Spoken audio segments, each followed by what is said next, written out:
ఎకరా 177 కోట్ల రూపాయలు. అవును, మీరు విన్నది కరెక్టే. ఎకరా 177 కోట్ల రూపాయలు. వింటే మైండ్ బ్లాంక్ అయ్యే మొత్తం కదా ఇది. హైదరాబాద్ రియల్ ఎస్టేట్ రికార్డులను తిరగరాసింది ఈ పరిస్థితి. నాలెడ్జ్ సిటీలో టీజీఐఐసి వేసిన భూముల వేలం కని విని ఎరుగని రీతిలో హైదరాబాద్ రియల్ ఎస్టేట్లో తోపును అనుకున్న సంస్థలకు మైండ్ బ్లాంక్ అయ్యే రేంజ్లో ఎకరాకు 177 కోట్ల రూపాయలు బిడ్ వేసి విజేతగా నిలిచింది ఎంఎస్ఎన్ రియాలిటీ. ఇండస్ట్రీలోకి ఎప్పుడు వచ్చామన్నది కాదు, ఇంపాక్ట్ ఎంత చూపించామన్నదే అన్నట్టుగా రాయదుర్గం నాలెడ్జ్ సిటీలో ఉన్న 7.67 ఎకరాల స్థలాన్ని దాదాపు 1357 కోట్ల రూపాయలు చెల్లించి సొంతం చేసుకున్నారు.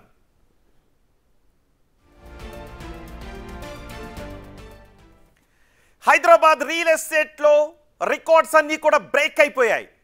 రాయదుర్గ్ నాలెడ్జ్ సిటీ భూముల వేలానికి ఊహించని స్పందన వచ్చింది. ప్రారంభ ధర ఎకరాకు 101 కోట్లుగా వేలం ప్రారంభించగా ఏకంగా 177 కోట్ల రూపాయలు పలికింది.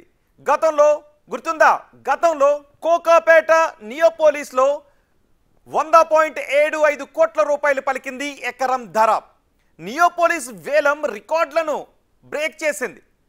ఆ రికార్డులను ఇప్పుడు నాలెడ్జ్ సిటీ భూముల వేలం బ్రేక్ చేసింది. నాలెడ్జ్ సిటీలో కీలక ప్రాంతంలో ఉండటంతో అత్యధిక బిడ్ వేసింది ఎంఎస్ఎన్ రియాలిటీ. దక్షిణ భారతదేశంలోనే అత్యధిక ధరకు భూమిని కొనుగోలు చేసింది ఎంఎస్ఎన్ రియాలిటీ.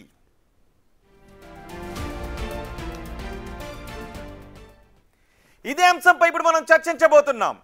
హైదరాబాద్ రియల్ ఎస్టేట్లోని దేశ రియల్ ఎస్టేట్ చరిత్రలోని ఇది సరికొత్త రికార్డు సృష్టించింది అని చెప్తూ ఉన్నారు. 177 కోట్ల రూపాయలు ఎకరం ధర అంటే మామూలు విషయం కాదు. ఎంఎస్ఎన్ రియాలిటీ 177 కోట్ల రూపాయలకు ఎకరం భూమిని సొంతం చేసుకుంది. ఇదే అంశంపై మనం చర్చించబోతున్నాం. ఈ చర్చలో రియల్ ఎస్టేట్ ఎక్స్పర్ట్ రామేశ్వరరావు గారు మనకు అందుబాటులో ఉన్నారు. రామేశ్వరరావు గారు నమస్తే అండి. నమస్తే అండి. రామేశ్వరరావు గారు, రియల్ ఎస్టేట్ ఏదో స్తబ్దుగా ఉంది అనే మాటలు అక్కడక్కడ మనకి వినిపిస్తూ ఉన్నాయి. కానీ ఇప్పుడు వేలంలో గత రియల్ ఎస్టేట్ రికార్డులను తోసిరాదని బ్రేక్ చేసి ఏకంగా ఊహించని ధర పలికింది హైదరాబాద్లో ఎకరం ధర. ఎలా చూడాలి దీన్ని? ఇది చాలా శుభ పరిణామం అండి. ఎందుకంటే కొంత బయర్స్ కొంత ఇబ్బంది అయినా, ఎందుకంటే గతంలో 100.75 crores అనేది ఎక్కువ అనుకున్నాం. ఇప్పుడు అది నార్మల్ అయిపోయింది. దాన్ని దాటి మనం చూసుకుంటే మీరు రియల్ ఎస్టేట్ కంపెనీలు కంటే ఫార్మా కంపెనీలు, సాఫ్ట్వేర్ కంపెనీలు, రియల్ ఎస్టేట్ అంటే డిమాండ్ పెరుగుతుంది. సోమబాబు గారు చెప్పారు, ఈ ప్రపంచంలో ఎప్పటికీ పెరిగేది పాపులేషన్, ఎప్పటికీ పెరిగేది భూమి. 50 సంవత్సరాల పాపులేషన్, 50 సంవత్సరాల ముందు పాపులేషన్ ఎంత ఉందో ఇప్పుడు ఎంత ఉందో మనకు తెలుసు. అదేవిధంగా భూమి అప్పుడు ఎంత ఉంది, ఇప్పుడు అంతే ఉంది. అంటే మన తాతలు అప్పుడు ఎకరాల్లో కొనుక్కునే వాళ్ళం, మనం గజాల్లో కొంటాం. మన పిల్లలు వచ్చి అడుగులు అలా కిందకి వెళ్ళిపోతుంది. అంటే demand is increasing, supply is reducing. దానివల్ల గ్యాప్ ఎక్కువ ఉంది కాబట్టి ఈ గ్యాప్ ని భర్తీ చేస్తున్నారు. ఇప్పటికి కూడా హైదరాబాద్ లో ఎంటైర్ ఇండియాలో చూసుకుంటే హైదరాబాద్ రియల్ ఎస్టేట్ చీపర్, ఇంత పెరిగినా సరే. ఎందుకంటే మొన్న బాంబేలో ఒక ఆక్షన్ అయింది, 840 కోట్లు ఎకరం కొన్నారు అక్కడ ఆర్బీఐ వాళ్ళు. సో ఈ 177 అనేది ఇనిషియల్ హార్ట్ అటాక్ లాగా ఉంటుంది కానీ, బట్ స్లోగా సొసైటీ ఈజ్ మూవింగ్. మనకి హైదరాబాద్ ఉన్న బెస్ట్ పాయింట్ అంటే ఇన్ఫ్రాస్ట్రక్చర్. మనకి హైదరాబాద్ 4 పక్కల కూడా పెరుగుతుంది, north, east, west, south. Almost 100 kilometre పైన ఒక్కొక్క సైడ్ వెంచర్లు. దక్షిణ భారతదేశంలోనే ఇది అత్యధిక ఎక్కువైన ధర కదా. దక్షిణ భారతదేశంలో 177 కోట్ల హైయెస్ట్ ప్రైస్. అవునండి, డెఫినెట్ గా. అంటే కొద్ది ఇనిషియల్ గా డైజెస్ట్ కాదండి, but the way the state is developing, especially Hyderabad is one of the city which is being looked as a global real estate destiny entire world లోనే. మనం చాలా మంది తెలంగాణలో, ఆంధ్రాలో కొంటారు అనుకో, మనం కొనే తక్కువ percentage. Rest of India, rest of world, Malaysia, Singapore, Dubai, US, London, Paris అన్నిట్లో కూడా మన దగ్గర country all NRIs looking at Hyderabad as a global. ఒకసారి 4 సిటీ డెవలప్ అయిందంటే things will be different. This will be one of the best city in the world. అంటే ఇది ఎటువంటి సంకేతాలు ఇచ్చినట్టు? మీరు కూడా ఒక రియల్టర్ గా ఉన్నారు, ఆక్సిజన్ ఫౌండేషన్ నడుపుతూ, ఆక్సిజన్ సంస్థ నడుపుతూ ఉన్నారు. ఇది రియల్ ఎస్టేట్ రంగానికి ఎటువంటి ఊతమిచ్చే ఇన్సిడెంట్ గా చూడాలి, ప్రక్రియగా చూడాలి? అంటే దీన్ని పాజిటివ్ గా చూడొచ్చు, నెగిటివ్ గా చూడొచ్చు. పాజిటివ్ గా చూస్తే buyers will come forward now. ఇంతవరకు 1 year వరకు కొద్దిగా స్లో డౌన్ ఉంది. డమాల్ అనేది ఎప్పుడు అవ్వలేదు, slow down, ups and downs ప్రతి బిజినెస్ కి నార్మల్. కొత్త గవర్నమెంట్ వచ్చే టైం తీసుకుని, బట్ ఇప్పుడు స్లోగా స్టెబిలైజ్ అయ్యి పాలసీలు, ఫైల్స్ క్లియరెన్స్ ఇవన్నీ కూడా అవుతున్నాయి. అంటే పాజిటివ్ ట్రెండే. కానీ ఇమీడియట్ 100 కోట్లు 177 కోట్లు అనేది ఆల్మోస్ట్ 75%, 77% పెరిగినట్టు, విచ్ ఈస్ ఇమీడియట్ కొద్దిగా బాధ అనిపించిన, లాంగ్ లాన్ లో సెటిల్ అవుతుంది, కొద్దిగా సెటిల్ అయ్యి కంటిన్యూ అవుతుంది. అండ్ అంటే more buyers will come. Correct. అంటే ఈ ఇంపాక్ట్ మిగిలిన భూముల ధరలపై కూడా పడే అవకాశం ఉంటుంది. అందరూ కూడా ఇప్పుడు భూమిని కొనుక్కోవటానికి, ప్లాట్లను కొనడానికి ముందుకు ఉత్సాహం చూపించే అవకాశం ఉంటుందేమో, రైట్? డెఫినెట్ గా ఉంటుంది. ఎందుకంటే లాస్ట్ గత 18-19 నెలల్లో ఏ రియల్ ఎస్టేట్ వాళ్ళు రేట్లు పెరగలేదు. What ever the reason is. కానీ ఇప్పుడు మన గవర్నమెంట్ హెచ్ఎండి పరిధి పెంచింది, రేట్లు కూడా పెంచుదాం నోటిఫికేషన్ ఇచ్చారు. Any moment it can increase. ఇప్పుడు ఎవరైనా కొనుక్కోలేదు, ఇన్వెస్టర్స్ ఉన్నారు, బయర్స్ ఉన్నారంటే వెయిట్ చేయకుండా కొనుక్కోవడం మంచిది. ఇంకా ఆగుతుంటే మీటర్ తిరుగుతూనే ఉంటుంది, ఆటోమీటర్ తిరిగినట్టు, స్పీడోమీటర్ తిరిగినట్టు. సో కొనడానికి ఇది రైట్ టైం, అమ్మడానికి రైట్ టైం కాదు, కానీ కొనడానికి డెఫినెట్ గా 120% రైట్ టైం. రైట్. నిజానికి రియల్ ఎస్టేట్ సంస్థలన్నీ ఎంత తక్కువలో కొనుక్కుందాం, ఎంత ఎక్కువకు అమ్ముదాం అనుకుంటూనే చూస్తాయి.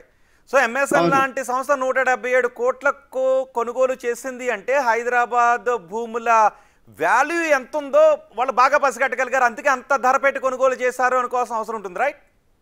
ఎవరు చారిటీ బిజినెస్ చేయరండి. 10 రూపాయలు పెడితే 2 రూపాయలు 3 రూపాయలు రావాలనుకుంటాం మనం రియల్ ఎస్టేట్ లో. పెట్టుబడి పెట్టేది దేనికి? ఇప్పుడు అన్నింటిలో స్టాక్ మార్కెట్ కానీ, గోల్డ్ మార్కెట్ కానీ, రియల్ ఎస్టేట్ చూసుకుంటే మీరు నిద్రపోతున్నాడు కూడా మీ ఆస్తులు లిఫ్ట్ అయితే రియల్ ఎస్టేట్, అవునా? అవును. సో దాన్ని బట్టి చూసుకుంటే రియల్ ఎస్టేట్ లో పెట్టినట్టు ఎవరు పాడవలేదు. అంటే లీగల్ ప్రాపర్టీ, క్లియర్ ప్రాపర్టీ లేకపోతే తప్ప, క్లియర్ ప్రాపర్టీ కొనుక్కుంటే 5 years లో డబుల్ అవుతుంది, 10 years లో 4-5 times అవుతుంది, ఇంకా పెరుగుతూనే ఉంది. గత 10 సంవత్సరాలు ఎలా పెరిగిందో చూసాం, ఇప్పుడు ఎలా కంటిన్యూ ఉంది. కానీ ఎక్కడ ఎవరు ఏ బిల్డర్ కూడా సేల్స్ లేదు, తగ్గించారు రేట్లు, ఎవరు తగ్గిలేదు, అట్లానే పెంచలేదు. ఇప్పుడు ఈ 177 అనేది అలారం మాట. అప్కమింగ్ డెవలపర్స్ కానీ, బిల్డర్స్ కానీ, బయర్స్ ఉంటే వాళ్ళకి బయర్ బిల్డర్ రేట్ పెరిగితే బయర్ ఆటోమేటిక్ రేట్ పెరిగిపోతుంది. ఈ cost of construction, cost of production ఎక్కువ అవుతుంది కదా. 100 కోట్లు 177 crores. So which is 77% higher, 76-77%. So it's giving. అంటే ఇప్పుడు కొనుక్కునే వాళ్ళు తొందరపడతారు, ఆటోమేటిక్ హరీప్ అవుతారు. అవును. అంటే ఎలా సాధ్యమైంది అనుకోవచ్చు? మన కోకాపేటలో చూస్తే 100 కోట్ల రూపాయలకి భూమి ధర పలికినప్పుడు అందరూ అక్కడికి వెళ్ళి చూసారు, ఇదే 100 కోట్ల రూపాయలు పలికిన స్థలం అని. మీడియా అంతా అక్కడ ఫోకస్ చేసింది. ఇప్పుడు దాన్ని తోసిరాజన్ 177 కోట్ల రూపాయలు. అంటే ఇది చాలా పాయింట్స్ మీద ఉంటుందండి. యుఎస్ కండిషన్, ట్రంప్ వచ్చాక చాలా మారాయి, కొత్త సీఎం వచ్చాక చాలా మారుతాయి. డెవలప్మెంట్ దిశగా వెళ్ళిపోతున్నారు. అంటే పాజిటివ్ వేలో పోతున్నాం మనం, ఎక్కడ కూడా స్లో డౌన్ అవ్వట్లేదు. ఒక ఇనీషియల్ గా ఎప్పుడైనా ఎలక్షన్ అయినప్పుడు, ఎలక్షన్ 3 నెలల ముందు 3 నెలల తర్వాత అనేది స్లో డౌన్ అవుతుంది. జనాలు wait and watch, cash movement ఉంటుంది కాబట్టి. ఇప్పుడు దీన్ని తీసుకుంటే డెఫినెట్ గా ఇది బెంచ్ మార్క్ అయిపోతుంది. కొన్ని 100 కోట్లప్పుడు అందరూ డైజెస్ట్ కాలేదు, బట్ ఇప్పుడు ఎవరు మాట్లాడలేదు కదా దాని గురించి. Nobody is talking. So definite గా కొత్త పాలసీ ఇచ్చారంటే, మీరు గుర్తుంటే చంద్రబాబు గారు బయోమెట్రిక్ సిస్టమ్ పెట్టారు, అప్పుడు అందరూ ఎగ్నెస్ట్ అయ్యారు. ఇప్పుడు అందరూ ఫాలో అవుతున్నారుగా. అవును. రామేశ్వర గారు కరెక్ట్, చెప్పండి. ఇప్పుడు ఏంటంటే ఈ రియల్ ఎస్టేట్ పెరిగి ఓవరాల్ గా జీడిపి, ఎకానమీ వస్తాయి, ఇండస్ట్రీలు వస్తాయి, ఎంప్లాయ్మెంట్, శాలరీ, ఇవన్నీ బయింగ్ కెపాసిటీ పెరుగుతున్నాయి. సో ఇప్పుడు అన్రీజనబుల్ అనిపించిన కొన్ని రోజులు అయిన తర్వాత అది రీజనబుల్ అయిపోయింది. ఒకప్పుడు కుక్కటిపల్లిలో 200-2,000 రూపాయలు అంటే ఎవరు కొనేవారు కాదు, ఇప్పుడు అయితే 2 లక్షలు అమ్ముతున్నారు. అవును. గతంలో కూడా ఈ భూమిని చూసి కొనుక్కుందాం అంటే అప్పటికప్పుడు ఎక్కువనో లేదంటే ఇంకా తగ్గుద్దని అనుకునేవారు. అలా అనుకున్న వాళ్ళు కనీసం అయ్యో అప్పుడు కొనుక్కుంటే బాగున్ను అని ఇప్పుడు బాధపడుతున్న పరిస్థితులే కనబడుతున్నాయి. రాబోయే రోజుల్లో కూడా నేను దాదాపు 5,000 వీడియోస్ మాట్లాడాను డిఫరెంట్ ఛానల్స్ లో. మురళీమోహన్ గారు గూగుల్ ఆఫీస్ దగ్గర జైబేరి ఎన్క్లేవ్ అని ఒక లేఅవుట్ వేసారు 1990s లో. 750 రూపాయలు గజం కమ్మారు. ఇప్పుడు ఎంత తెలుసా? 2,50,000, 3 లక్షల రూపాయలు అవుతుంది అక్కడ. వైజాగ్ లో నేను 12 రూపాయలు 1977 లో కొన్నాను, ఈ రోజు 1,50,000 అయింది. 12 రూపాయలు కొన్నది. సో రియల్ ఎస్టేట్ లో ఎప్పుడు ముందు ఏం చేయగానే వెనకడుగు చాలా తక్కువ కేసులో 99% ముందడిగా ఉంటుంది. కరెక్ట్ ప్రాపర్టీ కొనుక్కుంటే ఆ హ్యాపీగా కొని నిద్రపోవచ్చు, ఆటోమేటిక్ పెరిగిపోతుంది. ఈ రోజు 177, రేపు 250 crores అయినా మనం అదే విధంగా ఉంటాం. ఇదే కొనడం అయితే ఆపేరు కదా. రోటీ, కపడా, మకాన్, తిండి, బట్ట, గుడి లేకుంటే ఎవరు, అందులో మన 33% మందే ఉంది. ఒకప్పుడు అగ్రికల్చర్ మీద ఇన్కమ్ వచ్చేది, pharma, medical, computers, electronics, IT. ఇప్పుడు లేటెస్ట్ ఏముందంటే అతి తక్కువ టైంలో ఎక్కువ సంపాదించాలి నిజాయితీగా అంటే రియల్ ఎస్టేట్.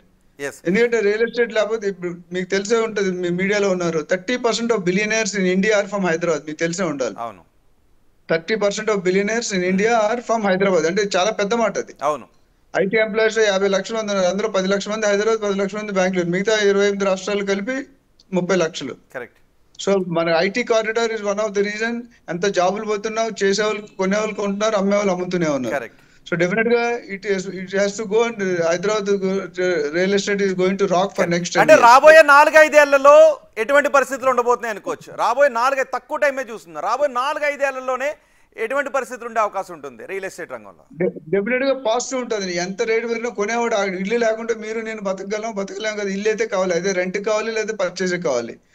సో పాపులేషన్ పెరుగుతుంది, ఆక్యుపెన్సీ పెరుగుతుంది, మైగ్రేషన్ వస్తున్నారు. హైదరాబాద్ వచ్చినట్టు ఒకటి బయటికి వెళ్ళట్లేదు. సంవత్సరానికి లక్షల మంది మైగ్రేట్ అవుతున్నారు. ఇక్కడ అన్ని జాతులు, అన్ని కులాలు, అన్ని మతాలు, అన్ని వర్గాలు ఉన్నాయి. ఇక్కడ 10,000 లోటు సంపాదించి బతుకుతాడు, ₹1,00,000 లోటు బతుకుతాడు, 10 లక్షల లోటు బతుకుతాడు. సో హైదరాబాద్ ఇన్ఫ్రాస్ట్రక్చర్ నేను ఆల్వేస్ చెప్తాను, ORR and RRR is G cube, అంటే గాడ్ గివెన్ గిఫ్ట్. మనకి ఆ ఓఆర్ఆర్ వచ్చాక రూపురేఖలు. ఒకప్పుడు శంషాబాద్ అంటే ఎవరికి తెలియదు, పోచారం అంటే ఎవరికి తెలియదు. ఇప్పుడు పోచారం అంటే అందరికి తెలుసు. ఆదిపట్ల అంటే ఎవరు, మీకు నాకు తెలుసా? చిన్నప్పుడు తెలియదు. కరెక్ట్. సో హైదరాబాద్ విస్టర్న్ అన్ని పక్కల ఉంది. గవర్నమెంట్ పాలసీలు మధ్యలో కొద్ది డిలేనా, they are now picking up and trying to implement. Planning లో ఉండడం వేరు, మేనిఫెస్టోలో ఉండడం, దాన్ని అమలుపరచడం వేరు. సో అది ఒకసారి స్టార్ట్ అయిందంటే నోబడి పిటి ఉషాలా రన్ అవుతూనే ఉంటుంది.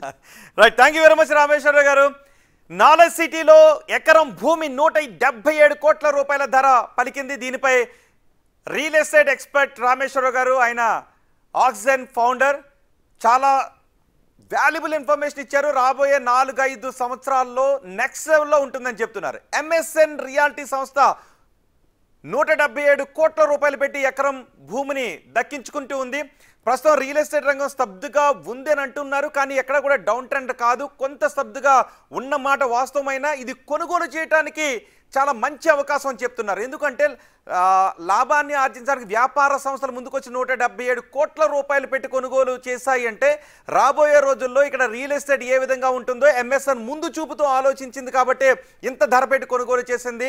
కాబట్టి ఇది చాలా మంచి సమయం భూములు కొనుగోలు చేయడానికి, ప్లాట్లు కొనుగోలు చేయడానికి అని చెప్తూ ఉన్నారు.